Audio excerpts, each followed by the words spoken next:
Have you ever stopped to think that most people spend years and years in relationships without ever truly learning how to make intimacy a genuinely transformative moment?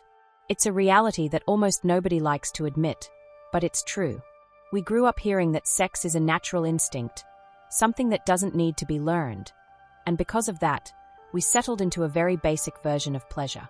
But what if we could go far beyond that basic version?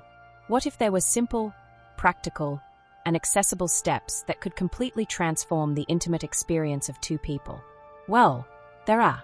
And I'm going to tell you exactly what those steps are, because this is something that almost nobody talks about, but that makes an absolutely massive difference in the lives of those who put them into practice. First of all, I want to be really honest with you. I'm not here to give you magic recipes or empty promises.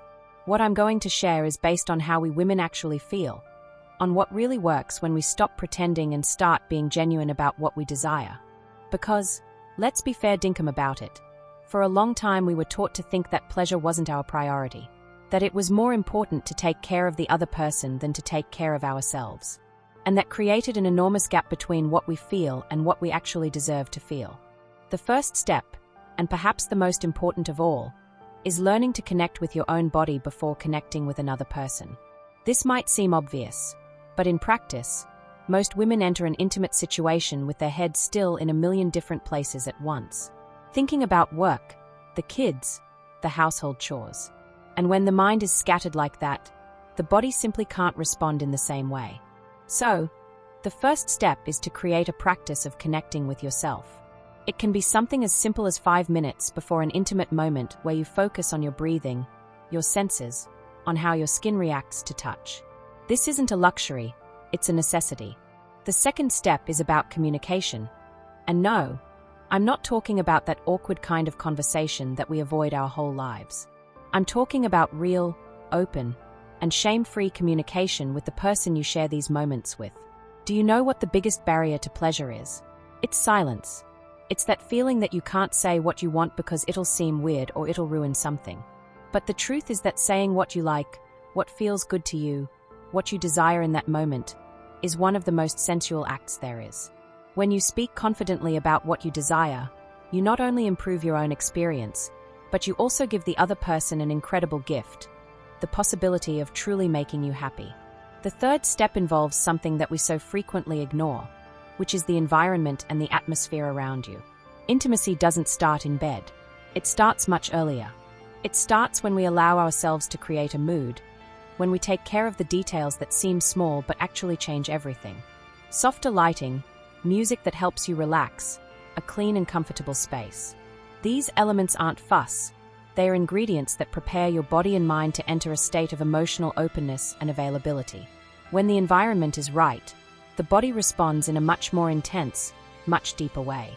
It's like you're peeling back layers of tension that were stopping you from being completely present in that moment. The fourth step is one of the most transformative, and it's about time. We live in a culture that values speed in almost everything, and unfortunately, that's seeped into intimacy as well. We think things need to happen quickly, that every moment needs to be intense from the start. But real pleasure, the kind of pleasure that makes you feel truly fulfilled and connected, needs time to build. It needs patience.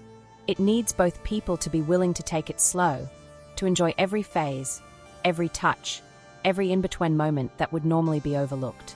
When you give pleasure the space to build gradually, the result is a much richer, much more intense, and much more memorable experience. It's like the difference between savoring a meal and just eating to fill your stomach. One thing is automatic, the other is an experience that stays with you. And the fifth and final step is about allowing yourself to be vulnerable. This is perhaps the hardest of all, because it involves an emotional surrender that can feel a bit scary. Being vulnerable means stopping yourself from defending and protecting, and allowing yourself to be completely open about an experience that depends on more than one person. It means accepting that you don't need to be perfect, that you don't need to pretend everything's fine when it isn't, and that you can show exactly how you're feeling without being afraid of judgment. When you allow yourself to be vulnerable, something changes in your experience in a profound way. Pleasure stops being purely physical and becomes something emotional, something that involves not just your body but also your heart and your mind. And it's in that place where the most intense and meaningful experiences happen. I know it might seem like all of this is a lot, that there are too many steps to think about in the middle of a moment that's supposed to be spontaneous. But the truth is that these 5 steps aren't rigid rules. They are invitations. They are suggestions for you to start rethinking the way you relate to your own body and to intimacy in general. And the loveliest thing about all of this is that it doesn't all need to happen at once. You can start with what feels most comfortable and gradually incorporate the others over time. What's important to remember is that pleasure isn't a luxury.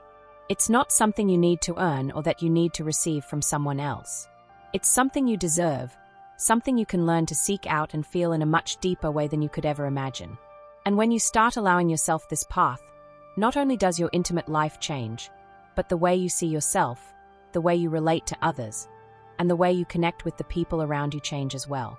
Because at the end of the day, pleasure is connection, and connection is everything we need the most.